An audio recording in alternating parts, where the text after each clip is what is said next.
This video is entitled The Cost of Changing Your Name, and this is for the recently married. Now, of course, my circumstances are a little different than, other people. Everybody's circumstances are a little different, but this is just some of the things I came across when it came to changing my name. I chose not to hyphenate in this marriage. This is my second marriage, and I chose not to hyphenate. So, even with that being said, either way, changing your name is the same process on most things. The most costly thing you have to do is give up your time to actually change your name on everything from your work, W-2, all of the different aspects of that, and your driver's license, your passport, all of your cards and credit cards, things of that nature, and a lot of other miscellaneous things that we don't think about until you get down to the nitty gritty.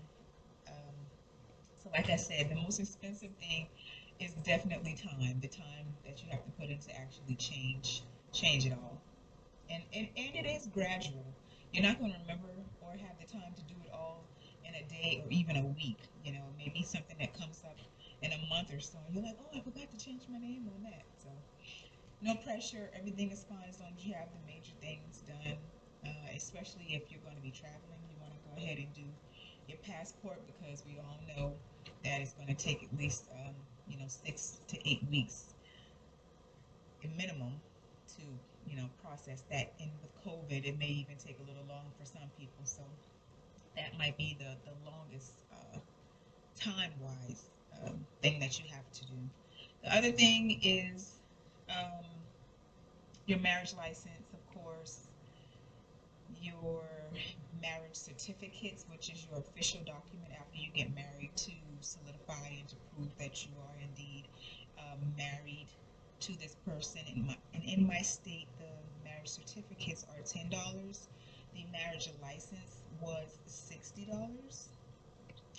And for us, we let the first one expire. Time kind of got away from us, so it was $120 for our marriage licenses in that case. And we decided to get two marriage certificates, so that came out to $20, and we just made copies. So the things that you're going to need marriage certificates for are um, definitely your passport. You're going to need an official copy of that for your passport. And it was something else I needed an official copy for. Um, I don't remember if it was for a bank account or it was something of that nature. But you're definitely going to need official, authentic, notarized copies of that. Not notarized, but stamped and sealed by the county that you got your certificate from. Another cost that you're going to have to take into consideration, of course, I already mentioned it, is your passport. And the passport was for the book, $130. Your driver's license, you're going to have to change your driver's license. And since you're changing your name on that, you're going to have to get what they call a duplicate. And that in my state was $14. The Social Security card was actually free. That process was pretty simple. I wasn't able to do it online. I had to actually drop the form off to the Social Security office, and it really didn't take very long. It didn't even take 2 weeks to come back, so that was a pretty easy and simple process. And like I said, that was free. I'm a notary, so I have to change my name to my legal name now.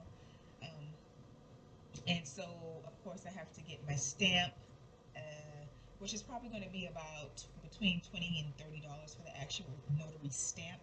And then I have to change my name with the Secretary of State, which is going to cost about, I think it was $26. So I have to send a money order in for $26 to the Secretary of State to change my name on my notary documents and information.